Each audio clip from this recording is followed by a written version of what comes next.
두 번째는요,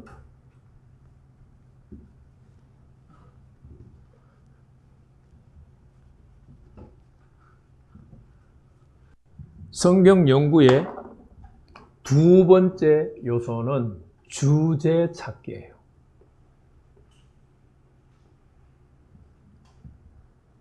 주제는 겉으로 드러난 주제가 있어요. 겉으로 드러난 주제가 있고 숨겨진 주제가 있어요.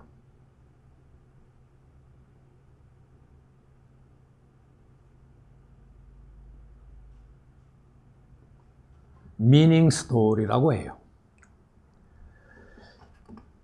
겉으로 드러난 주제는 성경 저자의 의도를 파악하기에는 아주 미미해요. 부족해요. 숨겨진 주제를 찾을 수 있어야 성경 저자의 의도를 파악할 수 있어요. 성경 저자의 의도를 파악 못하면 성경을 기록하는 목적을 못 잡는다는 이야기예요. 자, 예를 들어서 주제 찾기가 왜 중요한 것인지 말씀드리면 1장 1절, 1장 2절부터 6절 상반절. 아까 이러지 말고요. 1장 1절부터 17절. 자, 우리 가지고 있는 제가 사용하는 성경은 개역 개정역입니다. 그냥 개역 개정역 그러면 기니까 한글역이라고 하겠습니다. 자, 한글역을 보면은 1장 1절에서 17절에 제목이 달려 있어요. 무슨 제목이 달려 있죠? 네, 예수 그리스도의 계보라고 하는 제목이 잡혀 있어요. 이것이 마태라고 하는 저자가 성경을 기록하고 있는 의도를 얼마나 반영하고 있을까요? 그냥 예수 그리스도 족보야. 웬 족보? 왜 족보를 왜 기록했을까? 숨은 의도를 찾아내기에는, 숨은 의도를 깨닫기에는 너무나 턱 없는 주제예요. 그래서 제가 생각할 때 우리 개역 개정역에 잡아놓은 제목은 99.9%는 겉으로 드러난 주제일 수는 있어도 숨겨진 주제일 가능성은 없어요. 자, 1장 1절, 1장 2절에서 6절 상반절. 1장 1절을 보면 가장 중요한 단어는 지난 주일에 책이라고 했어요. 비브로스라고 하는 책이에요. 그런데 무슨 책? 탄생, 예수 그리스도의 탄생에 관한 책. 근데 예수 그리스도의 탄생을 하려고 하니까 위에 사람이 있어야 탄생할 거 아니에요. 그래서 선택한 인물이 두 사람이에요. 그죠? 아브라함과 다윗. 한글 성경은 아브라함과 다윗이지만 헬라어 성경은요, 히우 다윗, 히우 아브라함. 다윗이 앞서 있지 아브라함이 앞서 있지 않아요. 그냥 우리 한글 성경은 번역을 할 때 번역하는 사람이 다윗이 앞세우지 않은 아브라함을 앞세웠을 뿐이에요. 히우 다윗, 히우 아브라함. 순서가 그렇게 되어 있어요. 그러면 예수 그리스도의 계보인데 예수 그리스도의 선조를 마태는 두 사람만 선택했어요. 예수 그리스도 위에 수없이 많은 선조들이 있어요. 누가복음에 의하면 몇 명? 56명이 있어요. 55명 내지 56명이 있어요. 아담부터 시작하면 예수님이 몇 세손이냐? 56세손 아니면 57세손 돼요. 아담부터 거꾸로 내려올 때는 세라고 붙이고 예수 그리스도부터 아담으로 올라가면 대라고 해요. 1대, 2대, 3대, 4대. 아담이 예수님의 55대 손 정도 돼요. 그럼 뭐라고 얘기해야 되느냐? 숨겨진 주제를 잡으려고 하면 단 두 사람만 선택함.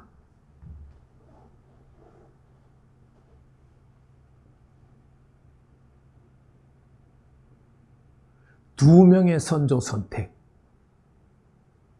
이게 아직도 깊이 숨어 있는 주제는 아니지만 그래도 겉으로 드러난 주제도 아니에요. 그 다음에 밑에 내용으로 한번 1장 2절에서 6절 상반절을 예수 그리스도의 계보라고 하는 주제에 따라서 주제를 정하면 여기는 뭐라고 주제가 정해질까요?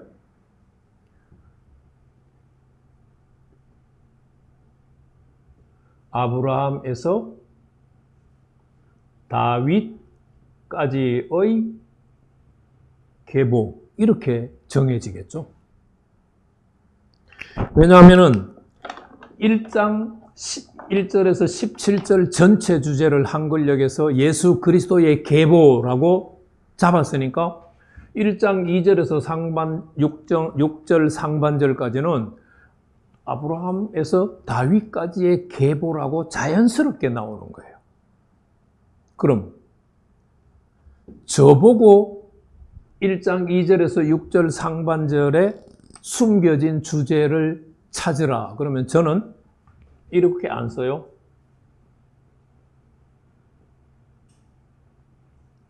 약속된 나라, 건설된 나라.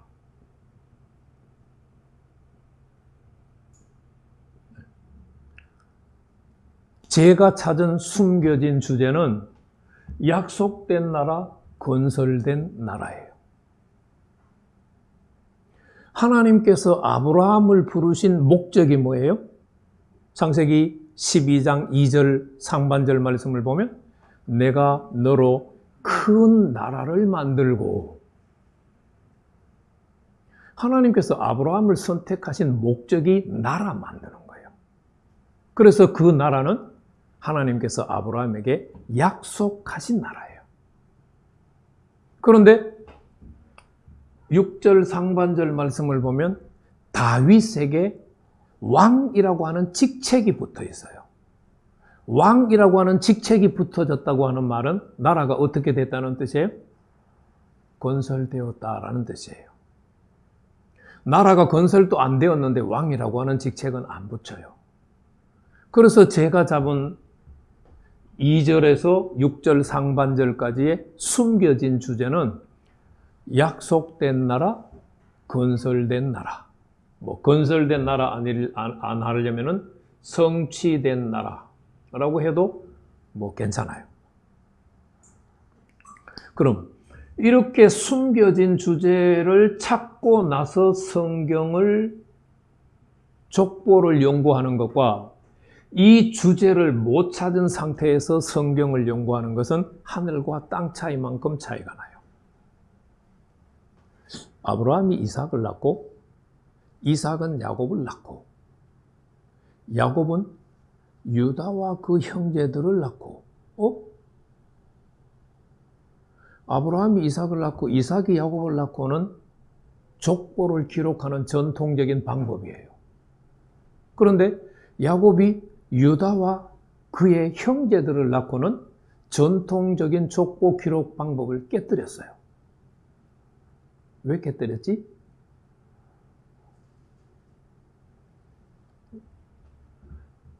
왜 깨뜨렸을까요? 야곱은 유다와 그 형제들을 낳고 야곱은 루벤을 낳고라고 해야 되는데 왜 야곱은 루벤을 낳고가 아니고 유다와 그 형제들을 낳고지? 이 숨겨진 주제에 따라서 유다를 들여다보니까, 예라고 해서 미안해요. 유다를 들여다보니까 유다에게서 뭐가 보여요? 야곱의 예언이 보여요. 창세기 49장에 기록된 야곱의 예언.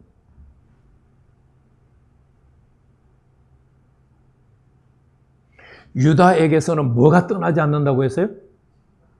규가 떠나지 않는다. 왕권이 떠나지 않는다라고 했어요.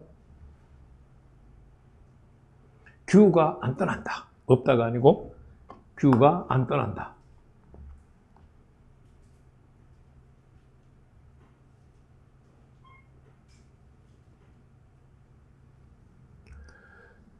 마태는 전통적인 족보를 파괴할 때마다 거기에 굉장한 의미를 부여하고 있어요. 그냥 야곱이 루벤을 낳고라고 해야 되는데 야곱이 유다와 그의 형제들을 낳고 라고 전통적인 족보 기록을 파괴한 것은 의미를 부여하기 위한 의도예요. 그 의도가 뭐냐 하면 유다에게는 왕이 약속돼서 이 다윗이라고 하는 왕이 출현을 하려면은 뭔가 근거가 있어야 되잖아요. 그 근거가 바로 야곱의 예언이에요. 야곱이 12아들을 위해서 예언을 했는데 유다에게 규가 너를 떠나지 아니하고 치리자의 지팡이가 실로가 오시기까지 영원할 것이다. 그 다음에 보니까 이제 더 이상해요. 유다는 다말에게서 베레스와 세라를 낳고,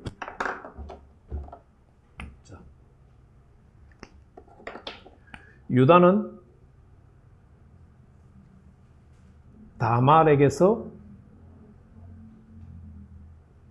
베레스와 세라를 낳았다. 다말 이전에 유다는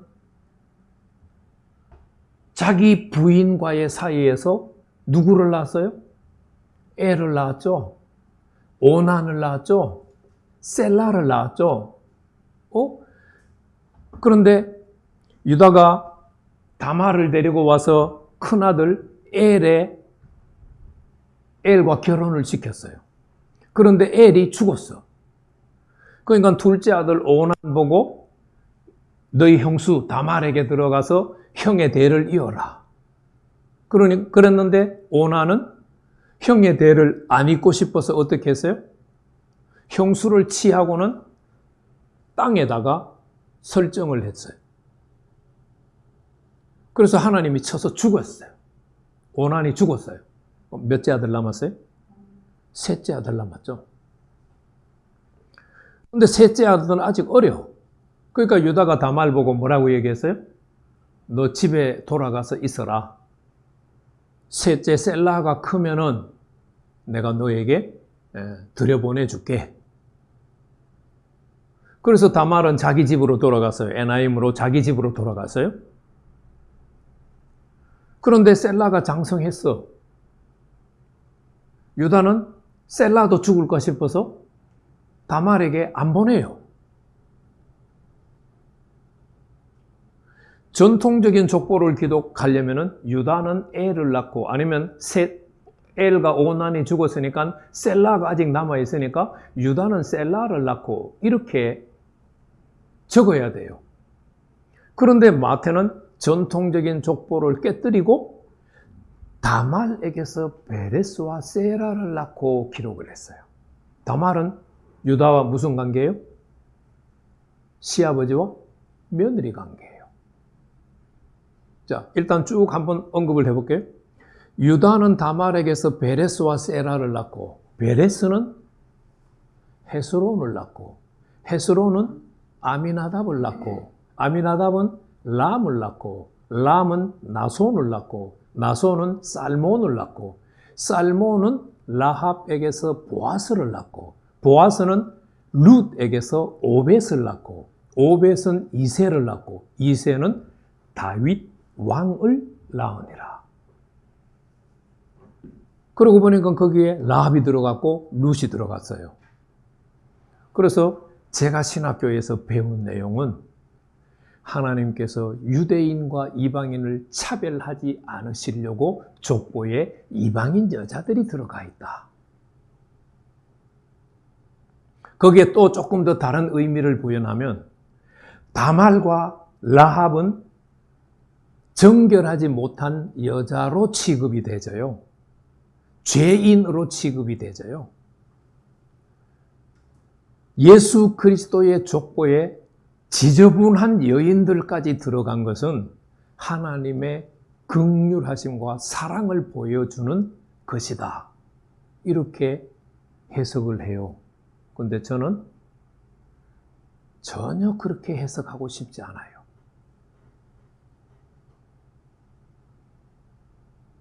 왜요? 약속된 나라, 건설된 나라라고 하는 숨겨진 주제를 볼 수 있으면 왜 유다와 그 형제가, 야곱이 왜 유다와 그 형제를 낳았다고 기록했지? 유다에게서는 왕권이야. 그러면 왜 유다는 다말에게서 베레스와 세라를 낳았다고 했지? 다말의 행동이 정말 창녀 같은 짓인가? 시아버지 유다가 다말에게 장성한 셀라를 안 줬어요. 그래서 다말이 가부복을 벗고 창녀복을 입었어요. 그리고 에나임 길가에 앉아 있었어요. 아무리 다말이 앉아 있어도 유다가 안 취하면 그만이에요. 그런데 유다가 취했어요. 그래서 낳은 아들이 베레스와 세라예요. 다말은 왜 가부복을 벗고 창녀복을 입었을까요? 무엇 때문에? 장자 엘의 대를 잇고 싶어서. 유다에게 약속된, 야곱이 예언한 유다에게 약속된 왕통을 잇고 싶어서. 전혀 다른 해석이 나오는 거예요. 다말의 짓이 창녀 짓이다? 하나님은 그것을 보신 것이 아니라, 비윤리적인 것을 보신 것이 아니라 하나님이 약속하신 건설된 나라와, 약속된 나라와 건설된 나라 안에서 다말의 행동을 보니까 다말의 행동은 왕통을 잇고 싶은 열정적인 소망 때문에 일어난 행동이에요. 실제로 성경도 유다는 뭐라고 나중에 얘기를 해요? 내가 나쁘다, 너가 옳다라고 얘기를 해요. 그래서 겉으로 드러난 주제를 찾는 것이 얼마나 중요하냐 하면 성경 연구가 바로 가게 해줘요. 성경 해석을 단락 속에서 맥락의 흐름을 따라서 해석할 수 있게 해줘요. 그런데 이 성경 숨겨져 있는 주제를 찾으려면은 아까 말씀했던 이것이 갖춰져 있어야 돼요. 저는 연구를 하지 않고 그 속으로 숨겨져 있는 주제를 찾고 글을 써요. 그러나 정상적으로는 연구를 하고 난 다음에 주제를 정하는 것이 어떻게 보면은 보통 사람들이 하는 정상적인 방법이에요. 그러나 이것이 준비가 되어 있는 사람들에게는 숨겨진 주제를 바로 찾을 수 있어요. 숨겨진 주제를 바로 찾으면은 성경 해석 방향이 한 방향으로 가요.